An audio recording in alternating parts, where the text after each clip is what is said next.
What makes someone laugh? That's a physiological response. Some people think, some scientists think that what happens is your brain is full of neurons, and the neurons have created neural pathways. And so the neural pathways that they've created help you go from, if I ask you, what's your street address, you tell me, because that's a neural pathway. So when you, or when somebody says, I dropped something, the neural pathway says either I'll pick it up, or not my problem, you pick it up. That's a neural pathway.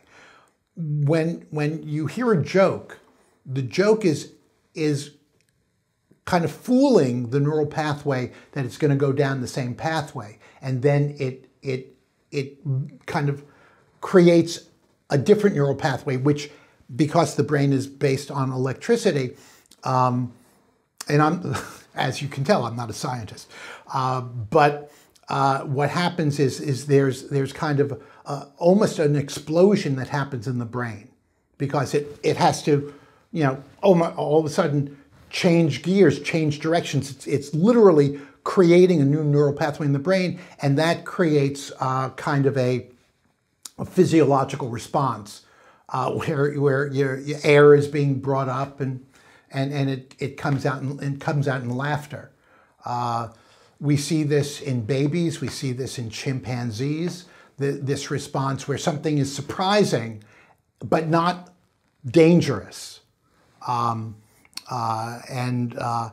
so laughter can be created, but it's based upon the fact that somebody has said something that is surprising, yet in retrospect inevitable.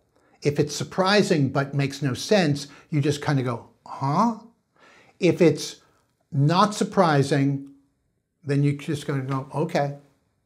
So if you're creating a moment that's both surprising yet in retrospect inevitable, that can create laughter, and then go ask a neuroscientist. That's the next TED Talk. Yeah, that's the next TED Talk. How important is it to make yourself laugh? Well, if you have to make yourself laugh, I think take 2 aspirin and see a doctor in the morning. I think it's important that you seek out things that will lift your spirit. For many people, it's something funny. It's laughter. But some people like yoga, like meditation. But I think that it's important to see the world from a different perspective, and that's partly what comedy does. It helps you see your life from a slightly different perspective. If you're watching Die Hard, that's a lot of fun. It's exciting. You can live vicariously through somebody who's daring do you could probably never duplicate. But how close is that to your own life? But if you're watching Party Down, about a group of servers in a catering company, well, maybe you don't work in a catering company, but you work somewhere similar, or The Office, or Parks and Rec, something there that is similar to you and has you see your own life, again, because it's about identifying. It has you see your own life from a slightly different perspective. Unless it's too close to your own life, and then you're crying because that's true. That's your reality. That's true too. Maybe when it's too close. Well, if you're already a server, don't watch Party Down. Then watch Hacks. Okay. I mean, because sometimes when you're talking about the fish that's in the world of the water, in the water, they don't know that they're in this world, the imaginary world. And so sometimes when a world is like when I saw This Is 40, to me it was hilarious. It was sort of this LA couple living this sort of bourgeois life, and it's not exactly my life, but I'm able to laugh at it because it's not so close to mine. If it was more my life, I think it would be a little more, probably less laughter. But well, I'm not sure. I mean, so which fictional counterpoint is closest to you? The Honeymooners, Roseanne, or the Conners? Maybe not that one, but and I did love that show, by the way. I love that one, so maybe that's why. Yeah, I think maybe you have to have it a little more removed if it's too close to your own. Because I was wondering if you're able to laugh at yourself. Are you? Well, that's a very rare talent. How many people do you know can laugh at themselves? Well, maybe past selves, not current. Maybe past selves, because anything current might be too right, and that's painful. That's one of the things that comedy helps us. It has us laugh at ourselves in at one step removed. So when we're laughing at Jean Arthur and Hannah Einbinder, not Jean Arthur, Jean Smart and Hannah Einbinder in Hacks. I'm not a stand-up comic, but I've been in that world. I know that world, and if I'm laughing there, I'm also healing myself, because some of the things that they've gone through, I've gone through, and maybe I haven't laughed about it, but this helps me see that through that perspective. So in that way, comedy is just as good as therapy and less expensive. Right. And no one's taking notes. And no one, yeah. Hopefully not. Okay. Well, one of the things that's great about comedy, especially contemporary comedy, is that it no longer avoids the fact that we all change. When the radio sitcoms translated or were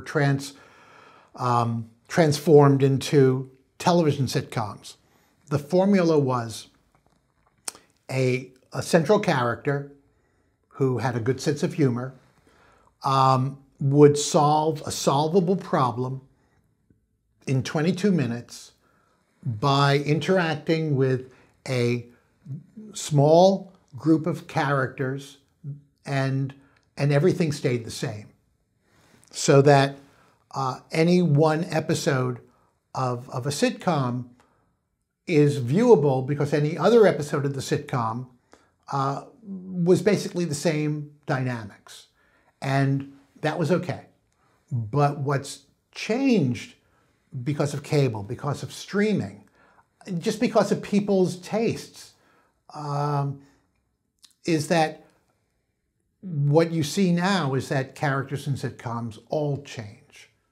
It's all about transformation. So it used to be that only a character in a long form narrative, in a film, would change, Bill Murray in Groundhog Day from the beginning to the end, Scrooge, which is not really funny, although it has some funny moments, and all the comic takeoffs on The Christmas Carol and Scrooge. I think there's one with Ryan Reynolds and Will Ferrell out now. They come and they starts in one place and then they change. But now,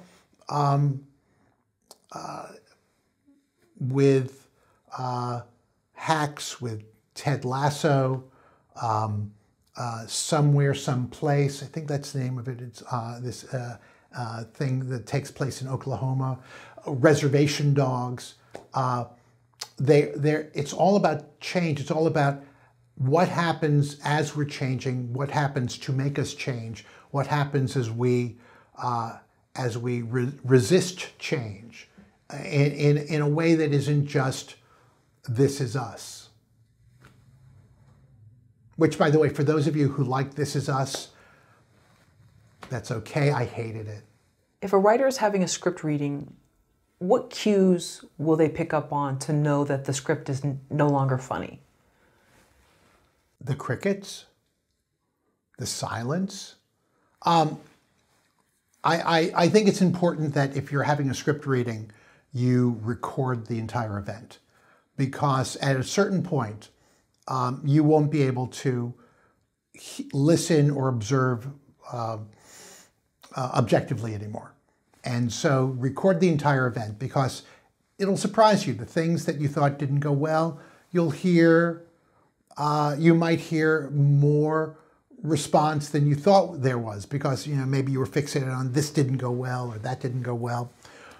Or conversely, if you thought everything was swimmingly and then you hear it back and you hear here's what happens with friends who come to your readings. First, minute 1 through minute 7, lots of laughter. But after 7 minutes, if it's not happening, if there's nothing alive happening, the laughter peters out. And then there's always these 1 or 2 people who are they just love you. And so an actor will say a line, and and it'll be a solo, just standing out, and that's just pity laughter, or that's just supportive laughter. But the cues are people engaged or are people not engaged? If they're engaged, something that you wrote is working. If they're not engaged, something you wrote is not working, and it's not the audience's fault. It's not the people listening to the reading's fault. It might be something that you can easily fix, or maybe there's an outside reason that has nothing to do with the script. But most writers who look for that outside reason are avoiding their own responsibility for creating a dramatic event, a comedic dramatic event that is engaging. So here's the most important thing. Rather than looking for the clues or the hints of what's going well, what's not going well, after the reading, you want to ask your audience to tell you 4 things, and just what parts were you engaged in, what parts were you not engaged in, what characters did you want to see more of, what characters did you not want to see more of, where were you confused, and that's all. That's all you need to know. Don't ask for any suggestions. Don't ask, well, what do you think when she said this in the second part? No, you don't want suggestions. Neil Gaiman is a writer who once said that 95% of the criticisms you receive are correct, but 95% of the solutions you're offered are incorrect. Meaning if somebody doesn't like something, that's real. A human being didn't respond to what it was. That is absolutely useful information. But why they didn't like it, what you should do about it, that you should throw out. Because it's really about taking your own EKG of the script. You don't want that EKG machine to say, well, you should eat more fiber. No, you just, something's not going right, and I got to figure it out myself. And it seems like if you invite people that you know, whether they're actors and they're in the industry or not, they're going to have a similar sense of humor. And not necessarily. No? Okay. Do you have friends that have an opposite sense of humor? Again, senses of humor are variable. Everybody has a different sense of humor. So I think somebody once said that they never heard Lorne Michaels laugh in an audition. And that's a scary thing. You're there, and the guy who you want to hire you never responds, and so that can make you go crazy. But everybody has their own sense of humor, their own specific sense of criteria that makes them laugh or not laugh. But people are either engaged or not engaged. I mean, are they shifting around in their seat? Are they leaning forward? Meaning, wonder what's gonna happen next. So when you're doing a reading, the important thing is to don't spend a lot of your time trying to rehearse the readers. You're just doing more damage. You don't have enough time to do it well, and you have enough time to screw things up. So just give them the script. Make sure that the stage directions, if any, that are read out loud are clearly delineated so people don't trip over themselves. And make sure that you have an equal number of listeners to the people who are reading so that you get some sort of a sense how things are going, and serve wine and cheese and wine, and more wine so that people are in a receptive mood.